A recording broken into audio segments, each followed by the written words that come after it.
သူဟာလူသားတယောက်မဟုတ်ကြောင်းသက်သေပြဖို့အတွက်သူ့ရဲ့ဗန်ပိုင်ယာဆွဲတွေကိုထုတ်ပြဖို့ဆုံးဖြတ်လိုက်ပါတယ်။ဒါပေမဲ့ရှန်ကျန်းတယောက်ကြောင်တောင်တောင်နဲ့သူ့သွားတွေကိုစမ်းကြည့်လိုက်တဲ့အခါမှာတော့သူ့ရဲ့သွားဆွဲတွေဟာပျောက်ကွယ်သွားခဲ့ပါပြီ။ရန်ဟွေကတော့ဒီလူဦးတူတူကိုဘေးကနေတိတ်တိတ်လေးစောင့်ကြည့်နေခဲ့တာပါ။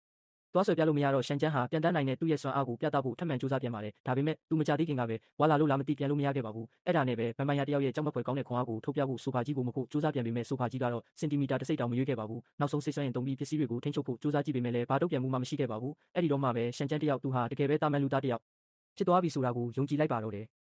ဘေးကနေဒီပြက်လုံးတွေကိုထိုင်ကြည့်နေတဲ့ရန်ဟွေကတော့သူ့ကိုအိမ်ထဲကနေကန်ထုတ်ပစ်ချင်စိတ်ပဲပေါက်နေပါတော့တယ်။ရှန်ကျန်းကရန်ဟွေကိုသူ့မျက်လုံးနဲ့တေးသေးချာချာကြည့်ခိုင်းလိုက်ပါတယ်။နောက်တစ်စက္ကန့်မှာတော့ရှန်ကျန်းတယောက်ကြောင်သွားခဲ့ရပါတယ်။ရန်ဟွေရဲ့မျက်ဝန်းထဲမှာပေါ်နေတဲ့သူ့ရဲ့ပုံရိပ်ဟာလူတစ်ဝက်ဗန်ပိုင်ယာတစ်ဝက်ဖြစ်နေပြီးမှန်ထဲမှာကြည့်ရင်တော့ဝေဝါးနေတာကိုအထင်ရှားမြင်လိုက်ရလို့ပါ။ရန်ဟွေခများလည်းဒီလိုရိုမန်တစ်ဆန်ဆန်စကလုံးတွေမင်းမျက်ဝန်းထဲကငါပုံရိပ်ဆိုတာမျိုးကြောင့်လုံးဝကိုစိတ်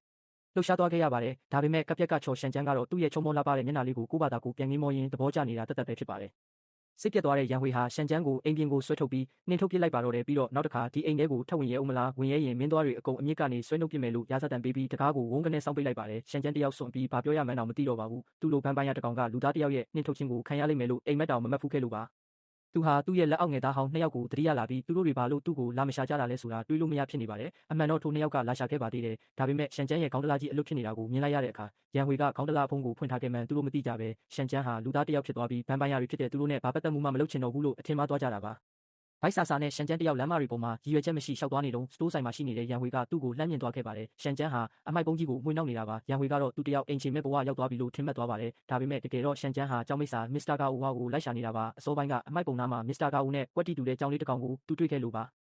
ရှန်ကျန်းကကြောင်လေးကိုကြည့်ပြီးရန်ဟွေကသူ့အပေါ်ဘလောက်တောင်ရဲရဲဆက်ဆက်ဆန်ခဲ့လဲဆိုတာငိုချင်းချရင်သူမကိုပညာကောင်းကောင်းပေးခြင်းနဲ့ဆိုပြီးညီးတွားနေမိပါတယ်အဲ့ဒီအချိန်မှာလမ်းသွားလမ်းလာအမျိုးသမီးနှစ်ယောက်ကသူဟာလေလွင့်ကြောင်လေးကိုအနိုင်ကျင့်ပြီးအော်ဟစ်နေတယ်လို့ထင်သွားကြပြီးဒေါသတကြီးနဲ့ဒီလောက်တနာဖို့ကောင်းတဲ့ကြောင်လေးကိုမအနိုင်ကျင့်ပါနဲ့လို့လှမ်းအော်ပါတယ်ရှန်ကျန်းကလည်းမထူးဆက်ခင်းပြီးဒီတနာဖို့ကောင်းတဲ့ကြောင်လေးကိုတောင်ကူညီပေးကြတဲ့လူကောင်းကြီးတို့ရေ